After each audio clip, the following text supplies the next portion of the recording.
Nah, jadi kita untungnya diberi jalan oleh Allah dengan dibukanya bank-bank nang Islam, bank-bank syariah, itu untuk menyelamatkan kita. Satu sisi itu menyelamatkan kita kalau kita mau melakukan itu, tapi bagi sisi lain memberatkan kita nang kada mau umpat itu. Karena Allah sudah memberikan pilihan. Ini ada bank nang tanpa bunga, ini ada bank nang berbunga.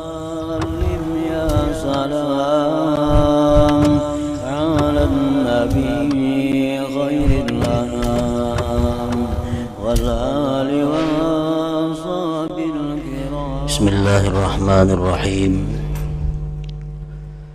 Alhamdulillahilladzi amara an-nasa bidinil Islam wa nahahum 'anil kufri wa ibadatil asnam.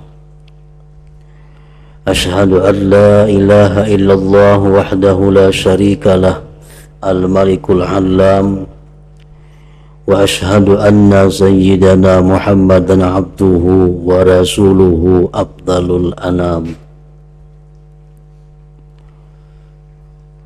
Allahumma salli wa sallim wa barik ala sayyidina wa maulana Muhammadin misbahiz zalam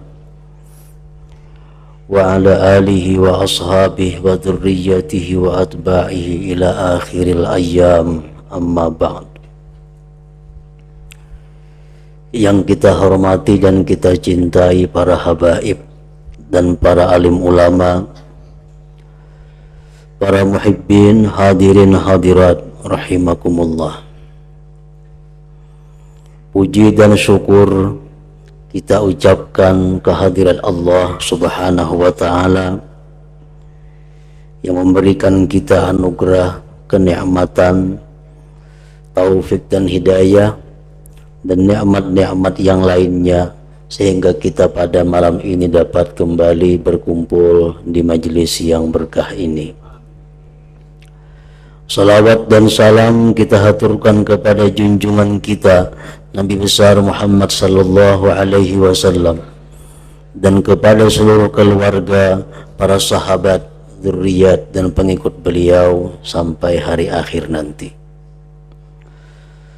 Para muhibbin rahimakumullah, al-hadithus samin an Abdullah ibn Umar radhiyallahu ta'ala anhuma anna Rasulullah sallallahu alaihi wasallam qala umirtu an uqatilan nasa hatta yashhadu an la ilaha illallah wa anna Muhammadar Rasulullah wa yuqimus salah wa yu'tuz zakah fa idza fa'alu dzalik asamu minni dima'ahum wa amwalahum illa bihaqqil Islam wa hisabuhum 'ala Allah ta'ala. Rawahul Bukhari wa Muslim. Hadis yang ke-8 dari 40 hadis. Dari Abdullah bin Umar radhiyallahu ta'ala anhuma bahwa Rasulullah sallallahu alaihi wasallam bersabda, aku diperintahkan bahwa aku perangi manusia sehingga mereka bersaksi bahwa tidak ada Tuhan selain Allah dan bahwa Muhammad Rasulullah, dan mendirikan salat dan menunaikan zakat. Maka apabila mereka melakukan demikian, mereka memelihara daripadaku darah mereka dan harta-harta mereka, kecuali dengan hak Islam. Adapun perhitungan mereka atas Allah Ta'ala. Hadis riwayat Bukhari dan Muslim. Nah, para muhibbin rahimakumullah, Rasulullah di dalam ini hadis menyebutkan bahwa aku diperintah, kata Rasulullah. Berarti yang memerintah itu adalah Allah Subhanahu wa ta'ala, karena tidak ada yang lain yang bisa memerintah Rasulullah sallallahu alaihi wasallam selain daripada Allah Ta'ala. Aku diperintah bahwa memerangi manusia. Artinya Allah menyuruh aku berperang kepada manusia. Para ulama yang mensyarahkan ini hadis mengatakan, wa kana hadzal amru ba'dal hijrah. Ini perintah perang terjadi sesudah hijrahnya Nabi dari Mekah ke Madinah. Li'annahu sallallahu alaihi wasallam makatha ba'dal bi'asati yuballighu ad-da'wah wa yunziru min ghairi kitab wa huwa sabirun ala shiddati adhiyatil Arab bi Makkah. Karena Nabi kita sallallahu alaihi wasallam bertahan, berdiam sesudah diutus menjadi rasul, menyampaikan dakwah dan memberikan kabar takut kepada orang-orang musyrik tanpa ada peperangan. Dan beliau sabar atas bersangatan gangguan orang-orang Arab di Makkah pada waktu itu. Nah, jadi artinya selama 13 tahun kurang lebih Nabi kita berdakwah di Makkah, beliau tidak ada izin untuk berperang terhadap orang-orang yang ingkar kepada Allah dan Rasul. Jadi dalam waktu 13 tahun itu Rasulullah dan para sahabat hanya bersabar, hanya menahan diri bagaimanapun gangguan, cobaan yang menimpa mereka. Rasulullah SAW disakiti, sahabat-sahabat ada yang dibunuh. Allah hanya berfirman kepada Rasulullah, fa'fu anhum wasfah. Maafkanlah mereka dan biarkanlah mereka itu. Nah, jangankan artinya berperang, melawan gangguan mereka pun kada diizinkan. Misal ada orang kafir menampiling, tampiling juga kada diizinkan oleh Allah. Allah memerintahkan fa'fu anhum wasfah. Maafkan mereka itu dan biarkanlah. Nah, jadi selama 13 tahun di Makkah itu Rasulullah berdakwah hanya menggunakan kesabaran bagaimanapun gangguan dan ancaman daripada kaum Quraisy Mekah waktu itu. Para muhibbin rahimakumullah, apa hikmahnya, apa rahasianya Allah tidak memerintahkan, tidak mengizinkan untuk melawan atau berperang kepada orang Quraisy pada waktu Rasulullah berada di Mekah itu? Para ulama menjelaskan, al-muslimun fi Makkah qalil. Orang muslim itu di Mekah pada waktu itu sedikit. Sedangkan mayoritas orang Mekah itu adalah penyembah berhala. Nah, kalau umat Islam yang sedikit ini berperang melawan mereka, tentu akan kalah. Dan agama Islam akan hilang di permukaan bumi ini. Itu pertama. Yang kedua, hikmahnya tidak diizinkan berperang di Mekah itu tadribu nufusil mu'minin ala sabar, melatih jiwa orang yang mukminin atas bersabar menghadapi ujian dan cobaan maupun ancaman itu. Jadi Allah melatih Nabi dan para sahabat ini supaya benar-benar sabar menghadapi apa yang dilakukan oleh orang musyrikin. Yang ketiga, mereka mengatakan bahwa hikmahnya kenapa di Mekah tidak diizinkan berperang, an la tusara harbun damawiyah dakhilal buyut, bahwa tidak berkubar peperangan berdarah di dalam rumah. Karena pada waktu di Mekah itu ada yang anak Islam abahnya kada Islam. Ada yang satu orang Islam, saudara serumahnya kada Islam. Nah, kalau diizinkan berperang oleh Allah Ta'ala pada waktu itu, akan terjadi peperangan di dalam rumah-rumah tangga mereka. Nah, begitu sudah hijrah ke Madinah, sudah terpisah di mana orang Islam, di mana orang kafir, baru Allah Subhanahu wa Ta'ala mengizinkan kepada Nabi kita dan para sahabat untuk berperang melawan kaum musyrikin itu. Nah, itu antara lain hikmahnya kenapa Allah tidak mengizinkan di Mekah itu berperang dengan orang-orang musyrik. Para muhibbin rahimakumullah, dari apa yang diterangkan oleh ulama kita tentang perjalanan Rasulullah Sallallahu Alaihi Wasallam, di situ sangat jelas bahwa Allah Ta'ala itu selalu tadrij, selalu bertahap di dalam melaksanakan aturan-aturan dan perundang-undangan dan pekerjaan lainnya. Nah, jadi kada mau langsung, itu sudah sunnatullah. Tahapan-tahapan itu ada.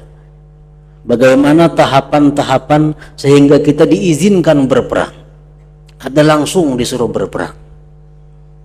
Dan hukum-hukum yang lain pun demikian.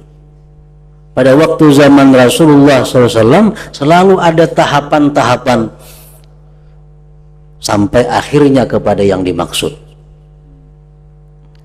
Pertama, di situ Allah Subhanahu wa Ta'ala mengingatkan kepada kita tentang kejadian kita.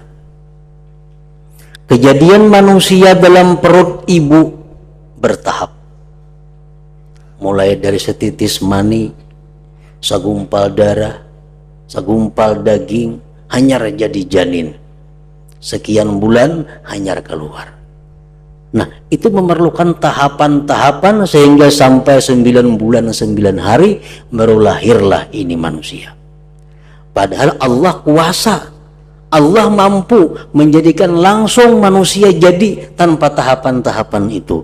Tetapi sunnatullah, jalan Allah sudah menentukan demikian. Nah, para muhibbin rahimakumullah, nah begitu pula halnya dengan hukum-hukum yang lain. Ada tahapan-tahapannya. Seperti yang sering kita dengar, masalah-masalah yang sudah menjadi budaya, kebiasaan orang Arab. Itu apabila Allah hendak melarang, pasti Allah menggunakan tahapan-tahapannya. Contohnya yang sering kita sebutkan adalah riba. Nah, riba ini adalah kebiasaan orang Arab zaman jahiliyah waktu itu. Jadi orang Arab ini kadang akan menghutangi bila kada berbunga. Itu sudah kebiasaan Arab jahiliyah. Nah, begitu Islam datang, kada langsung agama Islam ini melarang riba itu tidak boleh, riba itu haram, kada langsung. Kenapa? Karena riba ini hampir dilakukan oleh tiap-tiap rumah di zaman jahiliyah itu.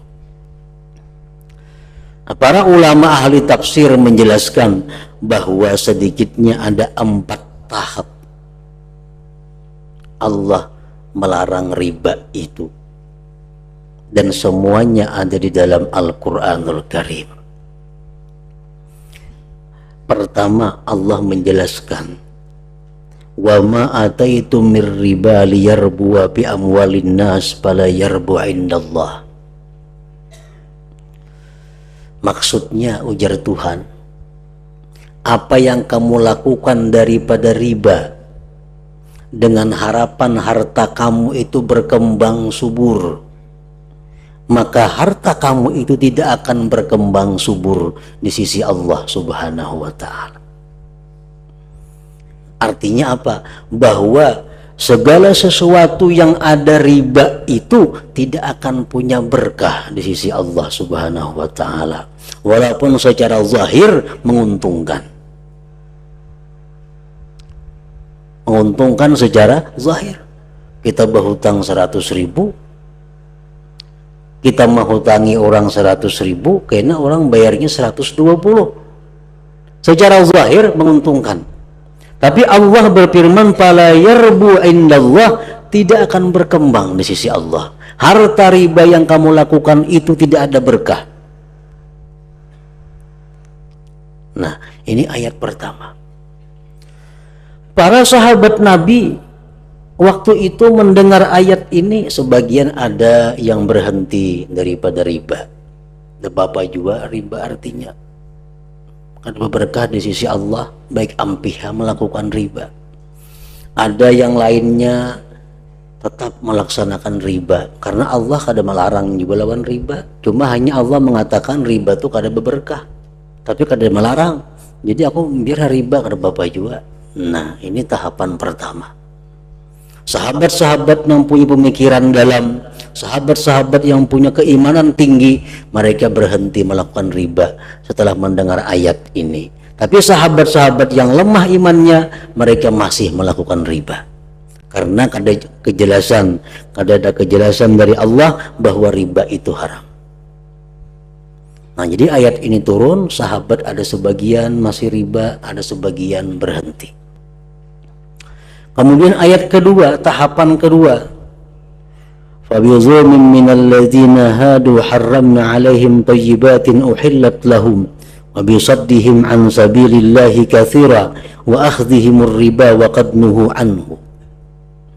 Di sini Allah menjelaskan bahwa orang-orang Yahudi itu, orang-orang Yahudi yang dahulu itu, kata Allah, mereka diharamkan oleh Allah terhadap sesuatu yang dulunya halal. Mereka Yahudi itu dicela oleh Allah karena mereka melakukan hal-hal, antara lain mereka melakukan riba, padahal riba itu dilarang bagi mereka. Nah, ayat kedua, Allah menjelaskan bahwa orang Yahudi itu dahulu disariki Allah.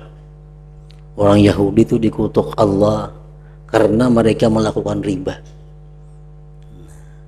Jadi ayat ini oleh para sahabat, tuh orang Yahudi ini tuh, kita ada Yahudi. Jadi sahabat yang lain tetap ada yang masih melakukan riba. Sahabat yang lain sebagiannya ada yang takutan ampih riba. Kalau kau jadi kayak orang Yahudi, kayaknya dikutuk oleh Allah.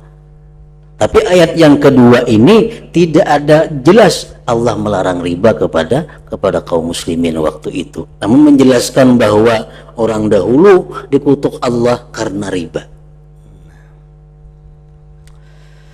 Kemudian beberapa waktu lagi Allah menurunkan ayat, ya ayyuhallazina amanu la ta'kulur riba adhafan mudha'afah. Hai orang-orang yang beriman, janganlah kamu makan riba. Jangan kamu melakukan praktik riba yang mana bunganya itu ganda berganda.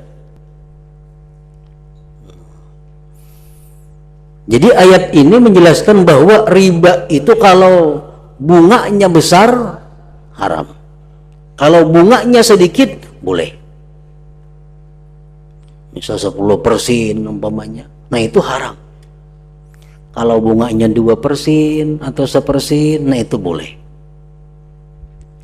Nah, jadi dengan ini sudah mulai Allah menegaskan bahwa riba itu boleh, tapi bunganya jangan ganda. Nah, otomatis orang-orang yang riba pada waktu itu, kalau riba bunganya halus, 2%, 10% setahunnya. Nah, kadang lagi yang 10% itu. Beberapa waktu berjalan hukum yang demikian. Nah, pada akhirnya Allah menurunkan ayat, ya ayyuhalladzina amanu taqullaha wa dharu ma baqiya minar riba in kuntum mu'minin. Hai orang-orang yang beriman, takutlah kamu kepada Allah, tinggalkan yang tersisa daripada riba jika kamu beriman. Artinya mun ikam beriman, jangan riba walaupun sedikit bunganya. Nah, ini sudah terakhir Allah menurunkan ayat, tahapan terakhir.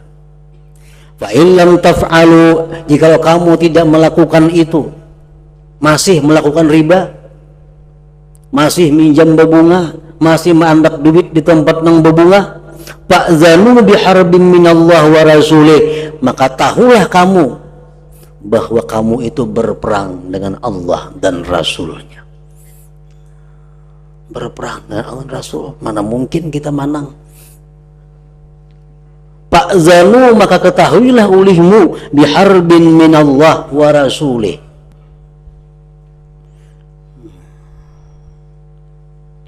Wa in tubtum, jika kalian tobat, falakum ru'usu amwalikum, maka bagi kamu hanya berhak mengambil modalnya. La tazlimun wa la tuzlamun, kamu tidak menzalim dan kamu tidak dizalim. Dahulu mah anak akan duit 2%, setengah, 5%. Tobat, Allah menerima tobat itu, asal bulikiakan pun orang, modalnya aja ambil. Disuruh kita mengembalikan itu. Dahulu aku mau hutangi si anu 1 juta, inya bayar 1.200.000, muliakan 200-nya nu inya. Dahulu aku mau hutanginya 1 juta, bayarnya 1.500.000, muliakan nu inya 500-nya. Kita ambil modalnya aja. Nah, wa in tubtum, jika kamu tobat. Dahulu mah andak duit di tempat nang berbunga, mana bunganya? Mana tobat? Muliakan. Nah, bunga ikam dahulu nah. Bila kada macam itu kita kada bertobat, maka jelas sudah kita mati su'ul khatimah, itu jelas. Karena orang yang berperang Allah dan Rasul itu pasti matinya su'ul khatimah. Orang tuh mati rekeningnya ada di bank itu nah, nggak ada mengerti juga itu.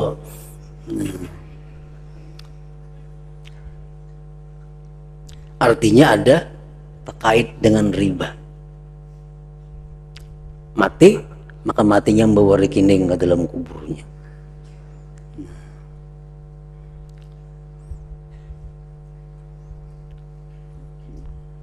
Nah, jadi kita untungnya diberi jalan oleh Allah dengan dibukanya bank-bank nang Islam, bank-bank syariah, itu untuk menyelamatkan kita. Satu sisi itu menyelamatkan kita kalau kita mau melakukan itu, tapi bagi sisi lain memberatkan kita nang kada mau umpat itu. Karena Allah sudah memberikan pilihan, ini ada bank nang tanpa bunga, ini ada bank nang berbunga. Allah sudah memberikan kita pilihan, mana kita umpat. Nah, mau kada ada, ya kada ada pilihan. Ini sudah diberi pilihan, diberi kemudahan. Mau kada kita, kada mau dikitannya bunganya. Ini ada bank Islam, kada mau umpat, kenapa bunganya dikitannya? Nya kada berbunga atau banu banyak, banu sedikit kada mesti. Mengirim duit kada mau di bank Islam, kenapa? Larang ongkosnya. Masih murah tapi berperang dengan Allah dan Rasulnya. Nah, jadi perkara riba ini perkara sulit, perkara duit. Di zaman Rasulullah pun beberapa kali tahapan Allah Subhanahu wa taala hanya menyelesaikan masalah riba ini. Jadi banyak sekali hukum-hukum Allah itu yang ditetapkan melalui tahapan-tahapan. Arak contohnya. Puasa dahulu boleh bayar. Sekuler puasanya bayar beres saja, boleh dahulu. Karena zaman hanya Islam. Puasa boleh. Ada hendak puasa bayar samut. Nah, akun bayar mau ini banyak kira-kira itu samut salitara. Nah, cuma itu sudah dihapus. Nang bayar itu hanya orang-orang nang kada kawa puasa karena sakit tua atau macam-macam. Nang sigar bugar wajib puasa. Nah, ini ada tahapan. Nah, Rasulullah bersabda, umirtu an uqatilan nas, aku diperintahkan bahwa aku memerangi manusia. Siapa manusia dimaksud itu?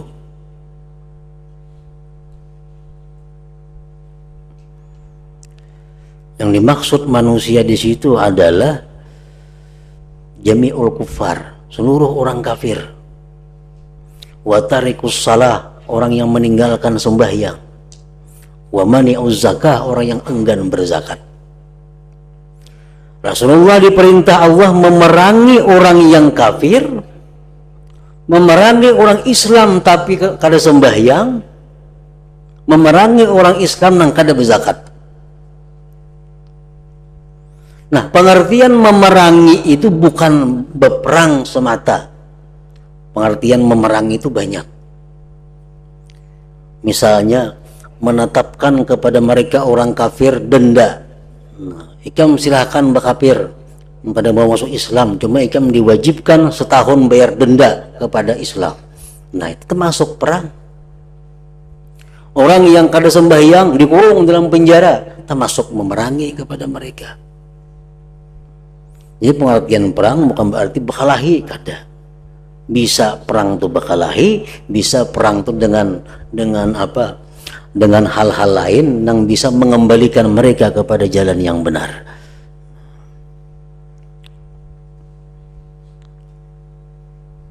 Orang kada sembahyang diperangi, bisa berperang berkelahi bujur atau bisa dikurung. Bila ikam masih kada sembahyang, ikam dikurung di penjara, nanti berperang juga karena amunnya tobat kembali, nah dilepas. Aku diperintahkan memerangi manusia sehingga mereka bersaksi bahwa tidak ada Tuhan selain Allah, bahwa Muhammad itu adalah Rasulullah, dan mendirikan salat dan membayar. Itu banyak. Bila mereka melakukan demikian itu, berarti mereka memelihara daripadaku, kata Rasulullah, darah mereka dan harta mereka, kecuali dengan hak Islam. Orang yang sudah mengucap 2 kalimat syahadat, sembahyang, bayar zakat, itu harta dan darahnya kada boleh diganggu.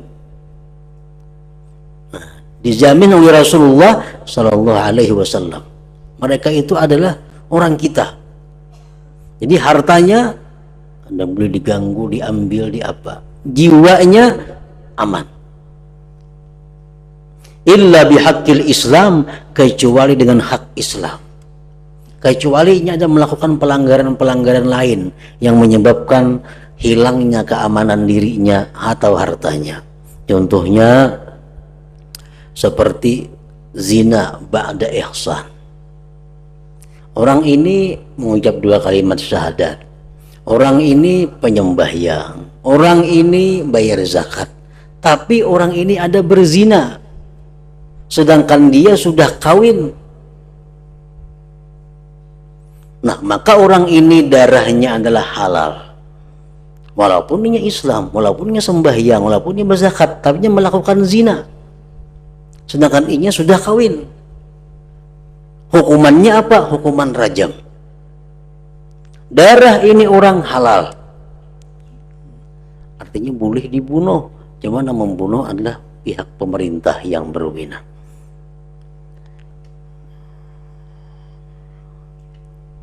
Kufrun ba'da iman. Inya Islam, inya penyembahyang, inya pemuasa, itu bermurtad inya. Nah, orang murtad ini darahnya halal. Bisa dibunuh oleh yang berkuasa. Atau dia membunuh orang lain.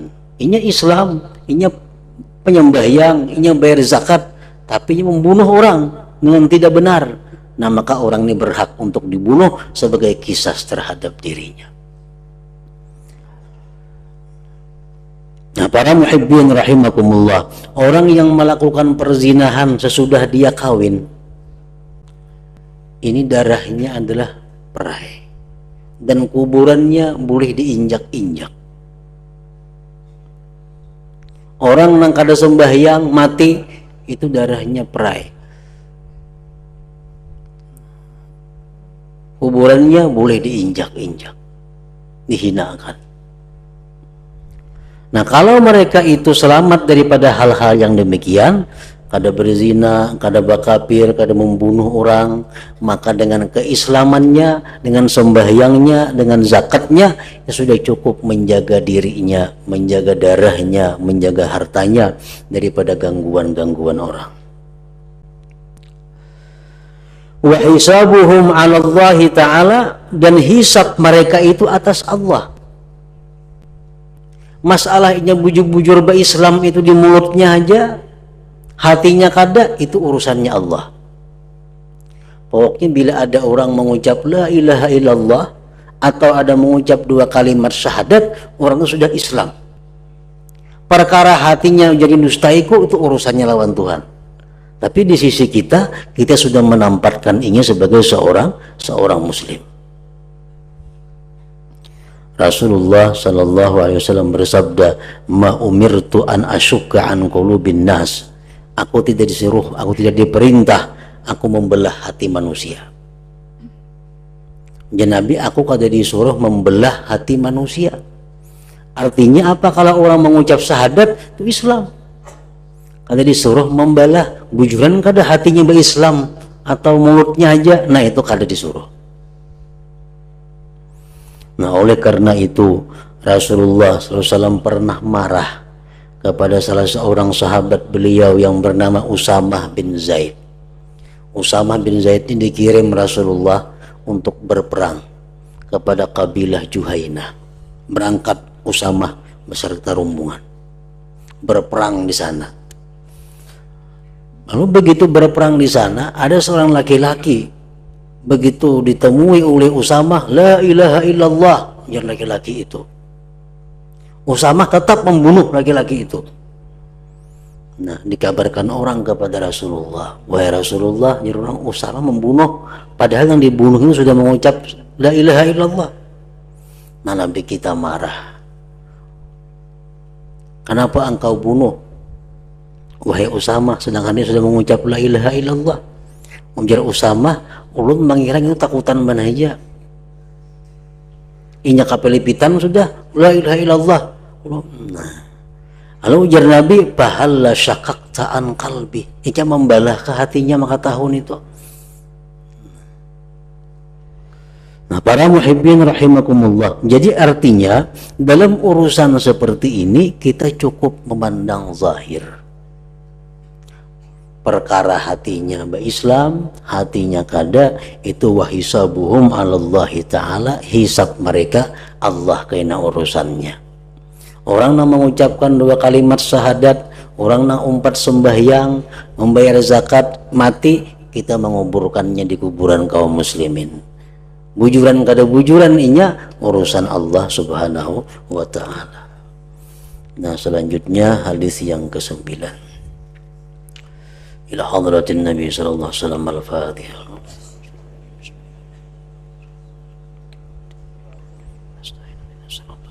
Shiratal ladzina an'amta 'alaihim. Asyhadu an la ilaha illallah wahdahu la syarika lahu. Asyhadu anna sayyidana Muhammadan 'abduhu wa rasuluh. La ilaha illallah, nastaghfirullah. La ilaha illallah, nastaghfirullah. La ilaha illallah, nastaghfirullah. La ilaha illallah, wa natubu ilallah. La ilaha illallah, Muhammadur Rasulullah sallallahu alaihi wasallam. Faya ayyuhar rajul minhu syafa'atan, sallu alaihi wa sallimu taslima. Allahumma salli wa sallim wa barik alaihi.